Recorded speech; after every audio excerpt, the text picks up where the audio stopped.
भारतीय राज्यघटनेच्या आधारावर आदर्श मल्हार सेनेचे संस्थापक आबिलाल दादा देवरे, कविताताई आबिलाल, राजेश आणि भाग्यश्री 25 ऑगस्टपासून तर 9 सप्टेंबरपर्यंत अखंड 16 दिवस अन्नत्याग उपोषण आबिलाल दादा देवरे यांनी केलं।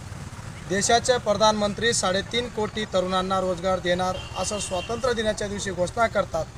राज्याचे मुख्यमंत्री निवडणुकीच्या पार्श्वभूमीवर तर 10 लाख तरुणांना रोजगार देणार असं घोषणा करतात। 1,34,000 लाडके भाऊ लाडक्या बहिणींना प्रशिक्षण दिलं। मी जिल्हा परिषद शाळेत इयत्ता 3री वर्ग सांभाळलं तरी 334 दिवस काम करून या 16 दिवसामध्ये मला रोजगार देऊ शकत नाही असं राज्याच्या आयुक्तांनी पत्र दिलं। ही शोकांतिका आहे।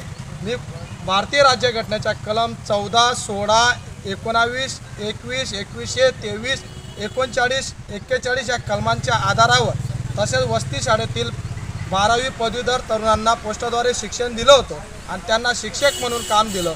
तर मी सुद्धा पदवीधर आहे, माझ्यासोबत DED बांधव आहेत। सर्वांच्या भविष्यासाठी, सर्व धर्म समभाव तरुणांच्या भविष्यासाठी मी उपोषण केलं तरी शासनाने दुर्लक्ष केलं। प्रकाश आंबेडकर साहेबांनी मला फोनवर सांगितलं की आबिलाल, हे शासन तुझ्याकडे लक्ष देणार नाही, तू जीवाची बाजू लावू नको।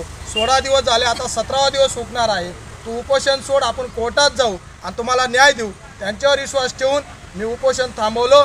म्हणून जर या शासनाला संविधान मान्य असेल तर यांनी दिलेला शब्द पूर्ण करावा, आम्हाला रोजगार द्यावा, अन्यथा यांना संविधान मान्य नाही असं जगाला दाखवू आणि इथंच थांबतो। जय हिंद, जय महाराष्ट्र, जय संविधान।